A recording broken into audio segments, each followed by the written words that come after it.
All right, one of the main reasons that a lot of people get pinholes in their Bondo is they're not telling you how to mix it, all right? The way you mix it is first, step number one, when you open up a brand new Bondo, gallon of Bondo, it doesn't matter which brand it is. This is Featherlight, which we've been using for a while.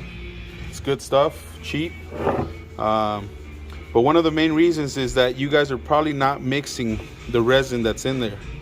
Okay, you guys got to mix that really good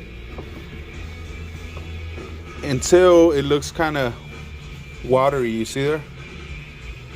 It's got that shine.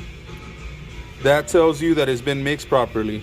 After that, then you can go ahead and put some on your spreader and start mixing it. Okay, then I'm going to show you guys how to mix them right quick. So just now that you've mixed it, you got to spend maybe about 5 to 8 minutes just, mixing it kind of in circles here like this. This is going to help with not having a lot of pinholes. You should not have pinholes. So, hold it real quick.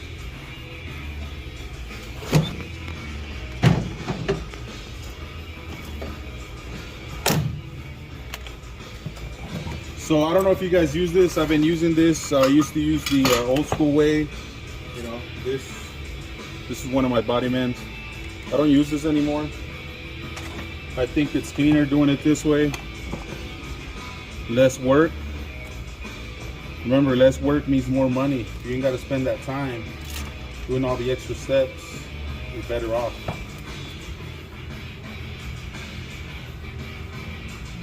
So you're gonna put this there.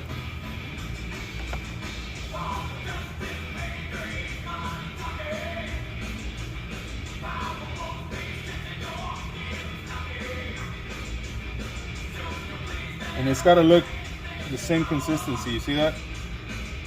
If it doesn't look like that and it looks all dry, that means you need to go back in and mix it properly, because it's not mixed right. So it also, when you're mixing Bondo, the important thing is this is going to tell you how long it's going to take. The more hardener you put in there, the faster it's going to dry. So always remember that. So if you're going to work a big area and you're going to mix a lot of Bondo, you don't want to put too much hardener, because you want time for it to go ahead and time for you to be able to spread it, and so it doesn't dry up on you. So something like this, I would probably do this. That'll give me about, I would say, 15 to 10 minutes dry time. Then you go in here,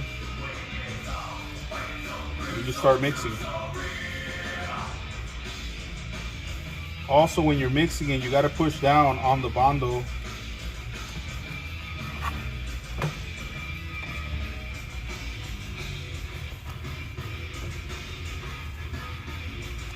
So you're also getting all the air out, if there's any. But you shouldn't have any air if you mix the Bondo before you started putting it into your pad here.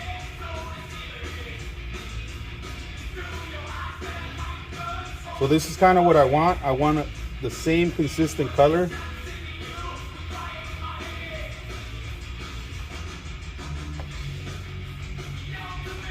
Okay.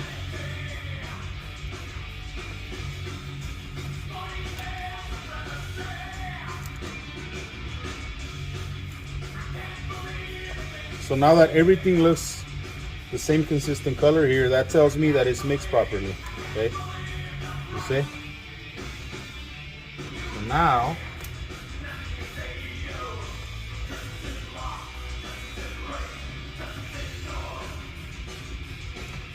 now we're good to go spread it. So I'll show you guys how to spread it. Come over here real quick. A little bit pot.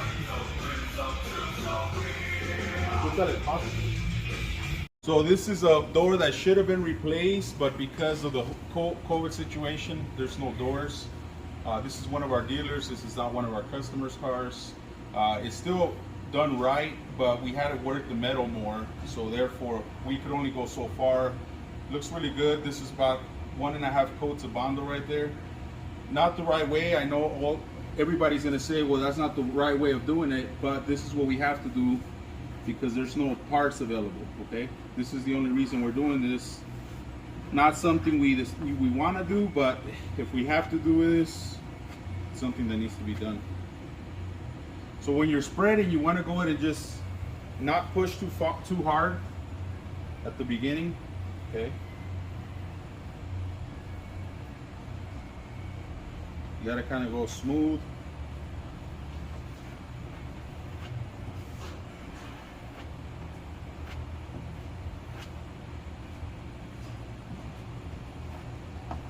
And see, like this, because I know I didn't put too much hardener, I know that I have time to work this, so I don't have to be rushing to spread it. Why? Because it's not gonna harden up until a while, for a while.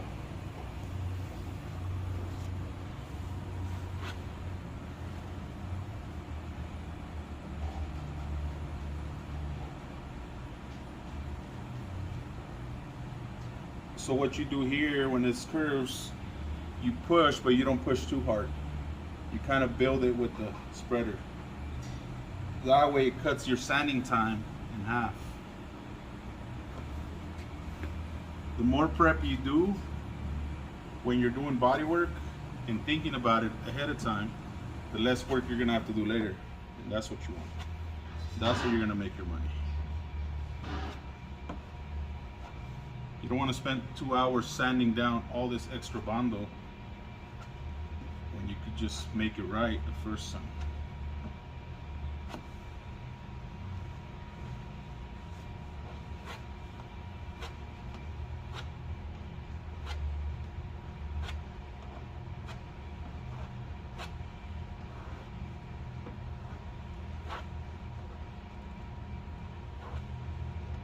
And always remember your body line. So if we have a body line here, you want to leave that line there, so that way you have your line to be able to follow here.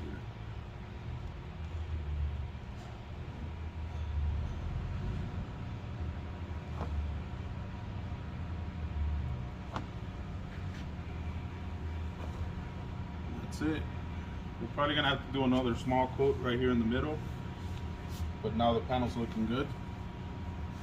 See, it's not gonna need a lot of sanding. You're just gonna do a lot of leveling here. Maybe come in with the 80 grit. Just do a soft sand. That's it. So that's how you mix Bondo. That's how you spread Bondo. Check you guys on the next video. Also, guys, one last thing I forgot to mention is when you're closing your Bondo, there's a right way and a wrong way. Okay, you gotta close it all the way. You gotta hit it with something here on the edges to seal it. Why? You don't want air to be coming in here because it's gonna make the top layer hard and the bottom layer is gonna be soft. This perfect example of what not to do. Okay, see, you don't want to do this. See how everything gets hard? Now you're fighting against yourself because you have chunks.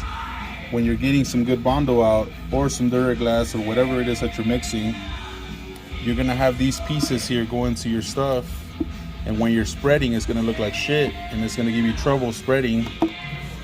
Why? Because you didn't close it properly. So that's super important. Don't do that. We're gonna hit this, remember, here, and it's gonna seal all the way, and that's how you mix Bondo. Okay? See you on the next video.